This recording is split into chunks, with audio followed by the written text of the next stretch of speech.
¿En cuáles universidades usted imparte docencia aquí en Bueno, actualmente en la Universidad Tecnológica de Santiago, recinto Santo Domingo de Guzmán, y en la Pontificia Universidad Católica Madre y Maestra, también recinto Santo Domingo de Guzmán. En esas dos instituciones estoy impartiendo docencia ahora. Y a nivel técnico también imparte otras... A veces me contratan en el ITLA, en el Instituto Tecnológico de las Américas, cuando hay un poquito de, ¿verdad?, de materia que sube la matriculación y necesitan, pues me contratan. En el ciclo pasado yo estuve en el ITLA, posiblemente, que se llama también Omar, el director, posiblemente nos llame en el próximo ciclo, que empieza yo creo que en septiembre, sí, en septiembre ahora, si ha habido una matriculación alta. Perfecto. Sí. A pesar de cómo tú es el flow del profe, el profe viene de los estratos más humildes de la sociedad. Entonces, queremos indagar un poquito más y adentrarnos en la vida personal del profe, ya que hablamos de su currículum, ¿verdad? ¿De dónde es oriundo Félix Pérez Lebrón? De un campo del municipio de Las Matas de Farfán, se llama El Guayabo. El Guayabo, Rafa. Que coge una cadena ahí. Yo hace meses que estuve indagando, y a esa se llama sección. Por ejemplo, paraje, sección, municipio. Es la estructura de la división política más baja que hay. Entonces, en todas esas secciones, más allá de la mía, parece que le pusieron el nombre de frutales, de árboles frutales. El guayabo, que es el árbol que da la guayaba. El naranjo, sigue más para allá, es el árbol que da la naranja. La jagua, sí, y así entonces... La mata de farfán. Ajá. La gente, disculpe que le interrumpa, profe, no sabe lo que es una mata de farfán. Usted podría iluminarnos, porque siempre se dice de ese lugar que es emblemático del país, pero mucha gente no sabe lo que es una mata de farfán. ¿Qué fruto da una mata de farfán? La historia cuenta algo distinto a la percepción que tú tienes. Pregunta, sí, sí, porque la historia cuenta, Omar. Yo me sé más o menos la historia de un señor. Hay una historia que se cuenta, sí, que un famoso comerciante, sí, que en ese tiempo ejercían el comercio cargando la mercancía en caballos, burro podría ser también, pasaba por ahí hacia Elías Piña y esa zona más para allá abajo, y entonces en esos tórridos soles que hacen el sur, se paraban a descansar y a descansar los animales, a descansar ellos y a descansar los animales, hasta le bajaban la carga para que descansaran más debajo de unos árboles. Para el sur y en el dialecto dominicano, a los árboles le llamamos matas. Las matas, pero también tú le puedes decir los árboles. sí. Árbol es sinónimo de mata. Entonces, de ahí que se acostumbró ese señor de apellido Farfán a detenerse ahí debajo de esos árboles, de esas matas, y eso se hizo historia. Las matas de Farfán.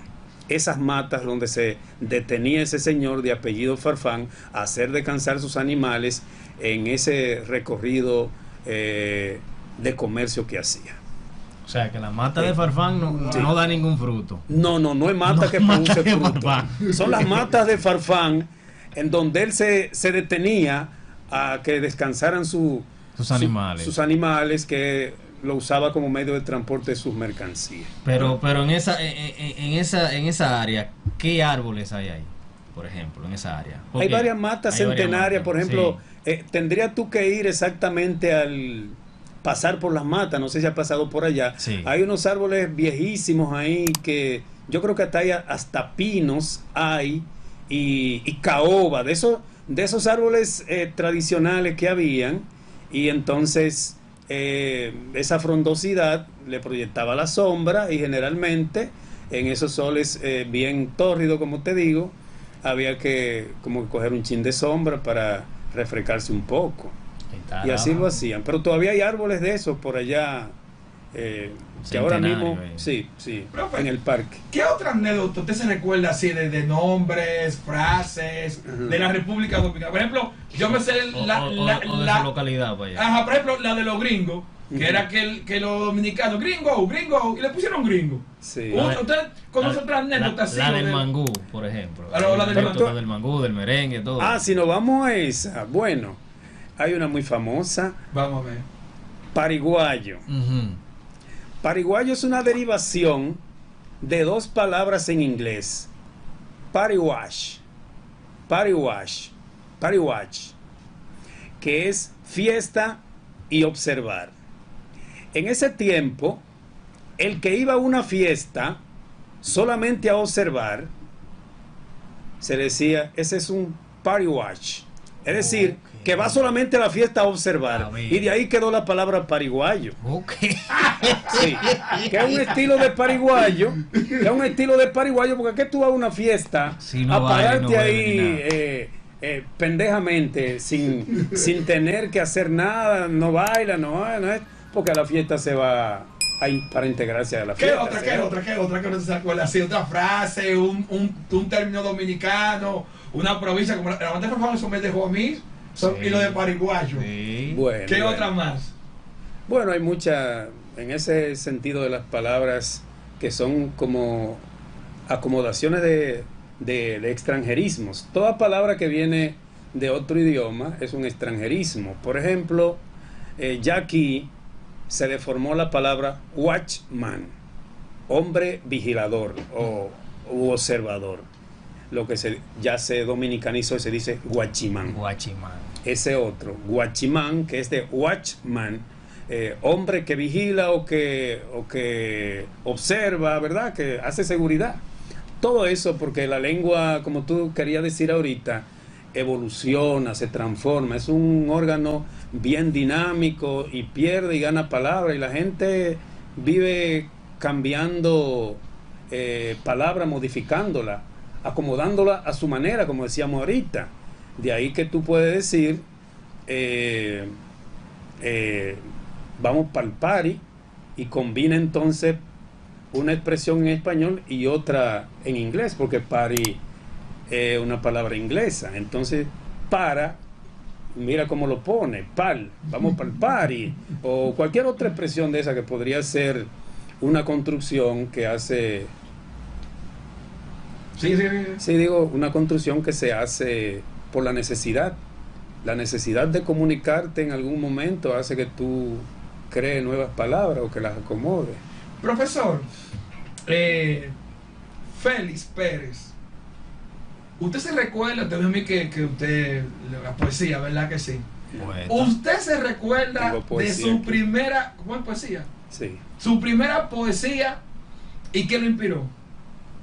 Esa primera poesía, Ay, enamorado. no crea, la primera poesía que yo escribí no fue exactamente de amor, fue como una poesía reflexión que se llama La vida es así. Entonces recogía ahí como todas las peripecias que empecé a padecer desde que llegué a Santo Domingo. Por ejemplo, dije sí para dejar aquel letargo, aquellos vientos infectantes que atropellan las perfumadas flores. Dije sí para abandonar aquel lugar donde ya no podía trascender. Entonces, ahí sigo el proceso. Dije, en el camino, sufrimiento, desvelos, los fui venciendo. Me golpeaba la rudeza del camino, pero volvía y me levantaba y seguía. Entonces finaliza el poema diciendo que por eso llegué, por eso subí, por eso estoy aquí en esta cima envidiable que antes parecía inalcanzable, pero la vida es así. Ese fue el primer poema que escribí, fue como una reflexión que se llama La vida es así. Wow. El profesor me contaba con respecto a esa reflexión de cuando él emigró, ¿verdad?, de las matas de Farfán, allá del Guayabo, donde él es oriundo, aquí a Santo Domingo, porque ya en donde él residía, ¿verdad? Ya él estaba por encima, ya se sentía que ahí ya no podía crecer más. Entonces decide venir aquí a Santo Domingo. Así es. Y emprender aquí, y mira lo que Claro. es hoy el profesor Peli Flores Lebrón. Claro. Allá en el Guayabo, es bueno decir que no es como ustedes ahora, que a los 3 años ya los inscriben en el colegio o en la escuela. A mí me inscribieron a los 10 años. Después que me inscribieron ya no dejé de asistir nunca a mi escuela. Y entonces eso fue una afición, un amor por los estudios, que en mi autobiografía yo digo que me daban muchas pelas, porque querían que uno trabajara la agricultura, pero yo sentía como que esas no eran mis atracciones. Entonces los deportes y los estudios siempre han sido mis anhelos. Me concentraba en eso. La que mejor entendía eso era mi mamá. Porque alguien siempre hay en la casa que le da más apoyo a uno que el otro. Entonces, en ese tiempo, todos los jóvenes querían engancharse. Yo creo que con el 6º o el 8º aprobado, se enganchaban ya, porque no tenían otra opción que hacer. Se enganchaban a la guardia. Sí, y un día llegaron allá a decir que a Feli Antonio había que engancharlo. Y yo creo que a mi mamá le dio un enfado tan grande que yo recuerdo que dijo: a mi hijo no me lo van a enganchar, a mi hijo no me lo van a enganchar. No dejó que me engancharan, y parecería que yo lo que estaba era, o ella estaba, porque las madres son profetas, saben lo que le va a salir bien a los hijos y lo que no le va a salir bien. Y entonces parece que estaba diciendo como que yo lo que tenía era que estudiar. Y de antemano he estudiado, y hasta hoy cursando un doctorado en estudio del español. Entonces yo le agradezco a ella eso, que se opusiera a que me enganchara, porque nadie sabe después qué podía venir por ahí. Entonces yo creo que eso yo lo agradezco. ¿Cómo, ya retrocediendo un poquito, cuando llega Félix Pérez Lebrón a Santo Domingo, Uh-huh. ¿qué vicisitudes encuentra en el camino que lo hacen incluso hacer su primera poesía? Esa misma que contaba, como te dije, el poeta o el escritor, cuando escribe, deja parte de su vida, sus huellas en lo que escribe. Nadie puede escribir si no deja plasmado parte de lo que él es en eso que escribe. Las huellas del escritor, ya dicen algunos lingüistas. Entonces, se pasaban muchas precariedades. Aún trabajaba en un colegio de rico, en el colegio Arroyo Hondo, y ganaba dinero suficiente para él, pero a veces no le daba tiempo a uno de alimentarse y cosas. Cuando vine a Santo Domingo en el 1989, vine con dos amigos que ya vivían acá. Me dieron acogida, y entonces ahí empezamos las peripecias, pero estudiando y nunca dejando de estudiar. 3 estudios paralelos llevábamos, y así se pasaban muchas dificultades leyendo, pero era el mundo ya en que nos habíamos adentrado, y ese mundo nos agradaba, nos llegaba, teníamos vocación por eso, y eso ayudó a que pudiéramos haber hecho todo sin entrar en ninguna dificultad mayor. Ana Julia, déjame ver aquí. Ana Julia Pérez Erasmo, ¿usted la conoce? Esa Claro, joven? claro. Sí, ahí puso, ese es mi papá. Y a Sí, ella es sí. Está contenta. contenta. Un saludo desde Omar Radio Show. Así es. Sí. Ella está activa con la Muy transmisión. intensa ella, sí. Profe, usted estaba hablando de la economía de la palabra. Sí. ¿A qué se refiere eso? ¿Qué tan bueno es? ¿Qué tan malo es? ¿Por qué se ha dado? El ser humano siempre busca los caminos más cortos. Ven, infierno. Casi siempre. O le gusta irse por lo más fácil, Rafa. Sí, Entonces, sí. ¿qué se busca en la economía de la palabra? Se busca menos sacrificio, hablar menos para decir lo que usted quiere decir. Pero eso tiene un inconveniente, como decía ahorita, que no le da tal vez la fuerza a lo que tú quieres decir, la belleza a lo que tú quieres decir, se pierde. Y ustedes como comunicadores saben que cuando una palabra, yo digo, se mutila, es como cuando el cuerpo de nosotros se mutila. Es decir, cuando a mí me falta un brazo, ya el cuerpo no está completo.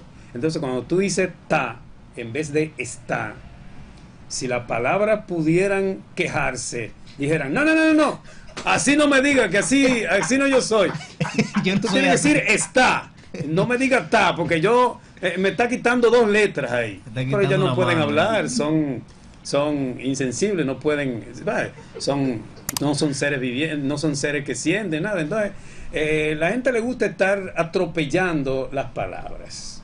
Entonces me dicen a veces, pero porque usted, bueno, así fue que yo aprendí a hablar. Y ahorita en el canal yo pongo, bueno, pero si la palabra es abrupto, pues no diga abrupto. Y si la palabra es observación, no diga observación. Entonces, no solamente se comen las S, sino que también se comen otras palabras. Actividades. Ajá, actividades. o la B. ¿Es B larga o B corta? A mí me da una cuerda eso. Yeah. Porque el B y B es muy... Y me gustaría preguntarte a ti, ¿existe la B larga y la B corta? Claro que no. Bueno. No, la pronunciación. Ya, entonces, mira, o B de vaca y B de burro, ya esas son tonterías que pasaron. Ya no puede ser que en una época moderna como la de ahora, Omar, le está diciendo, ¿le escribo con B larga o con B corta? No. En el alfabeto español dice B y V. Entonces, yo se lo digo a los muchachos. Entonces dice, dime que si es con V. No tiene que decir que B larga, ni B corta, ni de vaca, ni de burro.